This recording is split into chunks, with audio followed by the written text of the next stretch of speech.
Last के एक साल में मार्केट का परफॉर्मेंस देखते हुए काफ़ी सारे स्मॉल कैप म्यूचुअल फंड में इन्वेस्ट करने वाले इन्वेस्टर्स मार्केट से बाहर जा रहे हैं, अपनी इन्वेस्टमेंट रिडीम कर रहे हैं। ऐसा क्यों?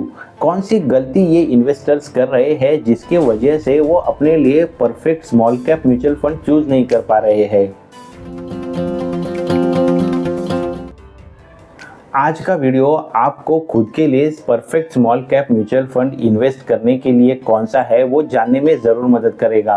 अगर आप फिलहाल इन्वेस्टेड हो तो फिर आपके लिए क्या सही ऑप्शन रहेगा वो भी समझने के लिए मदद करेगा।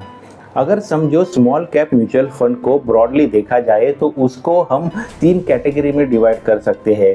एक, जो ऐसे फंड्स है जो काफ़ी कम रिस्क लेते हैं। दूसरे ऐसे जो मॉडरेट लेवल पे रिस्क लेते हैं। और तीसरे कुछ ऐसे फंड जो बहुत ही हाई रिस्क लेते हैं। और इन सभी म्यूचुअल फंड्स में हमारे लिए कौन से म्यूचुअल फंड अच्छे हैं वो हमें चूज़ करना होगा। ये हर कैटेगरी में टॉप परफॉर्मेंस देने वाले 2 म्यूचुअल फंड आज हम डिस्कस करेंगे जो आपको खुद की इन्वेस्टमेंट के डिसीजन लेने में ज़रूर हेल्पफुल होंगे। स्मॉल कैप में लो रिस्क लेने वाले फंड्स कुछ ऐसे फंड्स होते हैं जो मार्केट डाउन परफॉर्म करता रहेगा तो वहाँ पे हमें प्रोटेक्शन देते हैं। लेकिन इन्हीं स्मॉल कैप्स में जो हाई रिटर्न जनरेट करके देने वाले फंड्स होते हैं वो रिस्की भी ज़्यादा होते हैं और उनमें वोलेटिलिटी इतनी होती है कि बहुत सारे इन्वेस्टर्स जब है अभी मार्केट की सिचुएशन है वैसी आ जाए तो वहाँ से रिडेम्पशन ले लेते हैं।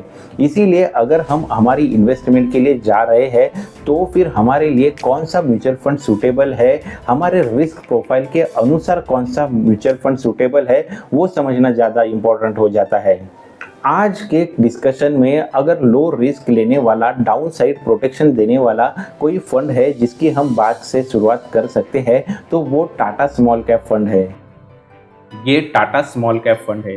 इसका अगर आप परफॉर्मेंस देख रहे होंगे तो ये अभी कैटेगरी एवरेज को बीट करता हुआ ही हमें नज़र आता है। इसका अगर एक्सपेंस रेशो हम देखेंगे तो वो भी कम नज़र आता है जो 0.37% का है।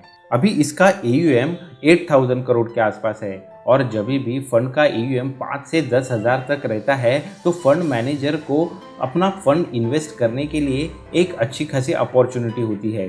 अभी इसके रिटर्न को देखें तो हम देख सकते हैं एक साल में जहाँ पे कैटेगरी एवरेज 8% का है वहीं पे ये फंड ने लास्ट एक साल में 13% का रिटर्न दिया है।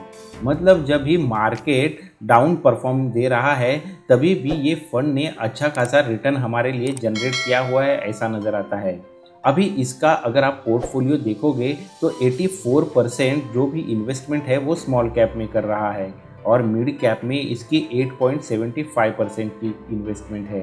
फंड का अगर डिटेल पोर्टफोलियो देखने जाए तो हमें नज़र आएगा जो भी इन्वेस्टमेंट है वो केवल 58 स्टॉक्स में है। मतलब पोर्टफोलियो काफ़ी कॉन्सेंट्रेट होने के बावजूद भी फंड अच्छा खासा 13% का एनुअली रिटर्न दे रहा है, ये हमें नज़र आता है। अभी इसी कैटेगरी में लो रिस्क लेके आगे बढ़ने वाला जो दूसरा फंड है वो है एक्सिस स्मॉल कैप फंड।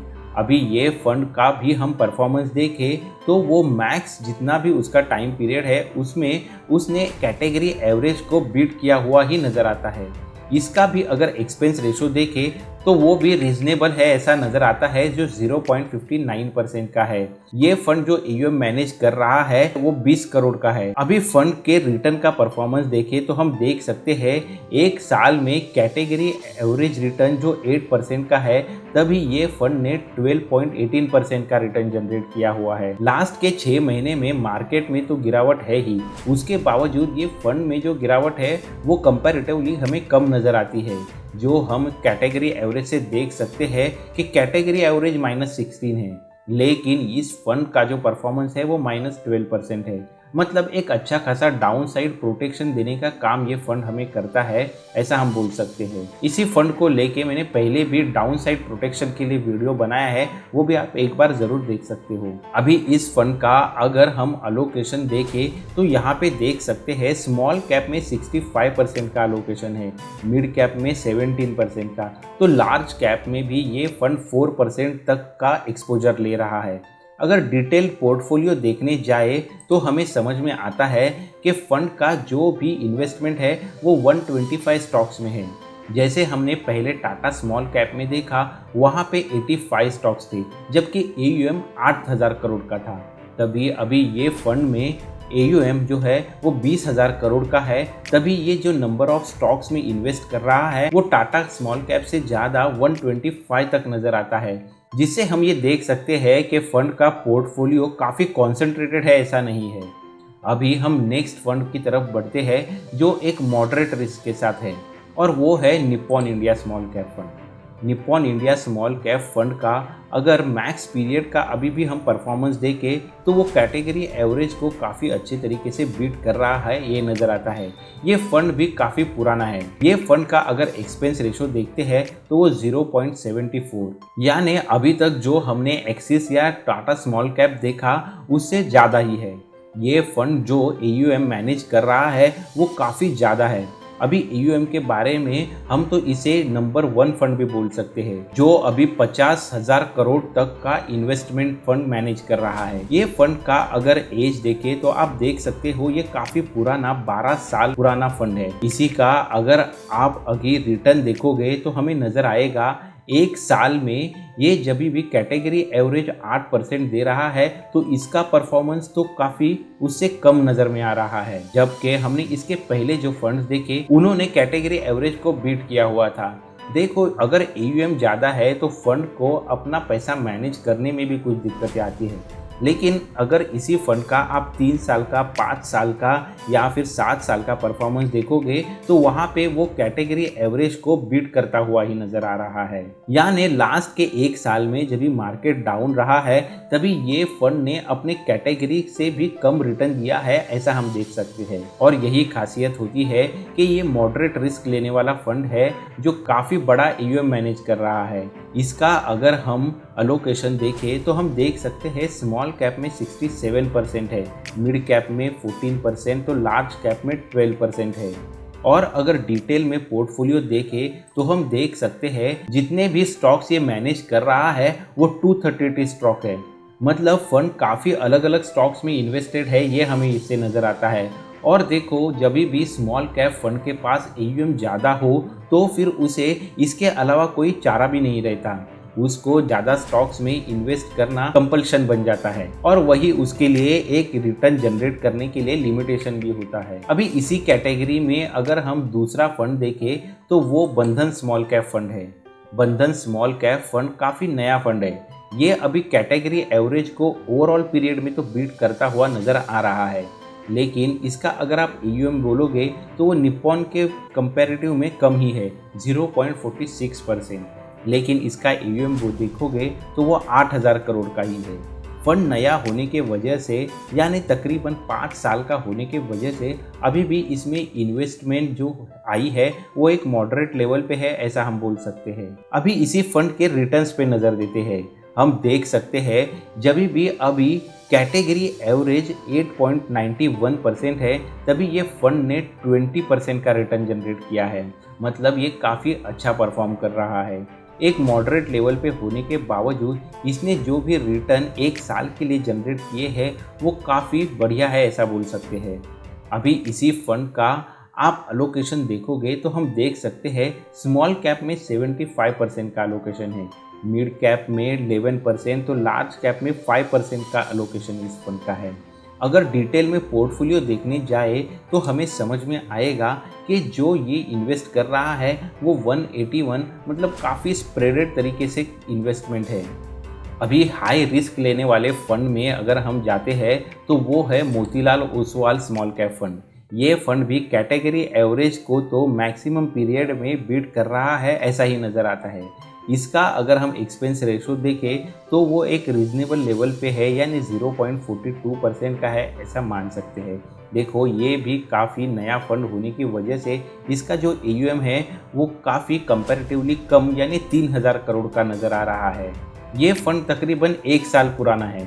अगर इस फंड का भी हम रिटर्न देखें तो लास्ट के एक साल के लिए हम देख सकते हैं 8% का जब भी कैटेगरी का एवरेज है तभी इसने 21% का रिटर्न जनरेट करके दिया है। इस फंड का अगर अलोकेशन देखें तो वो हमें स्मॉल कैप में 78% का नजर आता है, मिड कैप में 9% तो लार्ज कैप में 6% नजर आता है। और अगर हम इसका डिटेल पोर्टफोलियो एनालिसिस देखें तो हम देख सकते हैं कि इसका जो भी इन्वेस्टमेंट है वो काफ़ी कॉन्सेंट्रेटेड है, यानी केवल 49 स्टॉक्स में ये इन्वेस्ट कर रहा है। मोतीलाल ओसवाल फंड ऐसा है कि जो हमेशा हाई रिस्क लेने पे बिलीव करता है। अगर वैसे ही हाई रिस्क वाला दूसरा हम स्मॉल कैप फंड देखने जाए तो वो है क्वांट स्मॉल कैप फंड।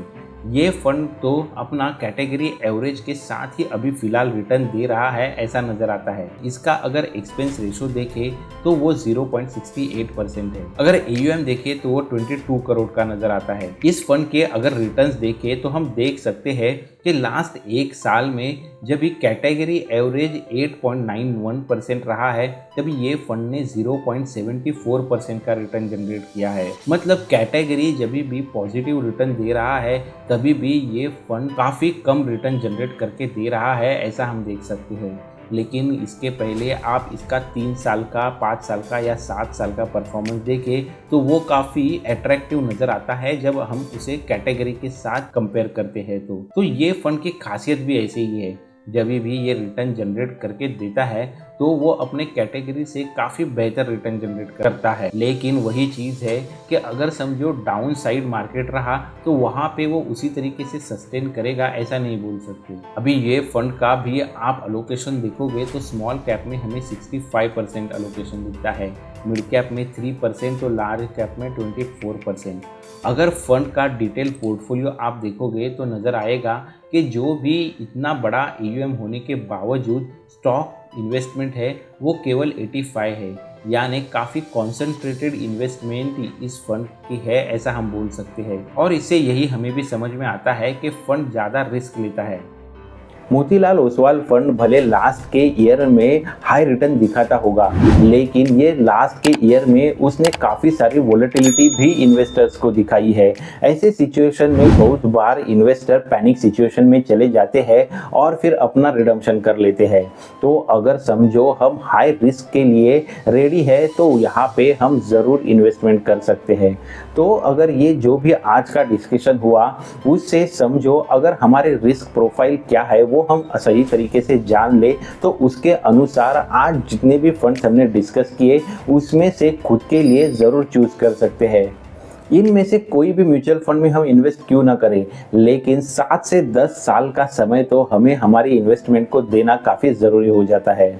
और समझो अगर हमारे इन्वेस्टमेंट गोल के नज़दीक हम पहुंच चुके हैं तो हमारी इन्वेस्टमेंट का कुछ पार्ट हम डेट म्यूचुअल फंड में ज़रूर माइग्रेट कर सकते हैं जहां पे उसे ज़्यादा प्रोटेक्शन मिले। और जैसे ही हमारा टाइम होराइजन कंप्लीट हो जाता है वैसे पूरी इन्वेस्टमेंट रिडीम कर ले। उम्मीद है आज के वीडियो से आपको नया पोर्टफोलियो अगर बनाना हो तो उसमें या फिर एग्जिस्टिंग पोर्टफोलियो में रीशफल के लिए ज़रूर गाइडेंस मिला होगा। ऐसे ही इन्वेस्टमेंट रिलेटेड वीडियोस हो या फिर फाइनेंस अपडेट हो या फिर मनी कंसेप्ट हो, इनके रिलेटेड वीडियोस इस चैनल पे आते रहते हैं जो आपको ज़रूर नॉलेजेबल होंगे। तो ऐसे ही वीडियोस के लिए चैनल को सब्सक्राइब करें। जल्दी मिलते हैं नेक्स्ट नॉलेजेबल वीडियो में। Thanks for watching.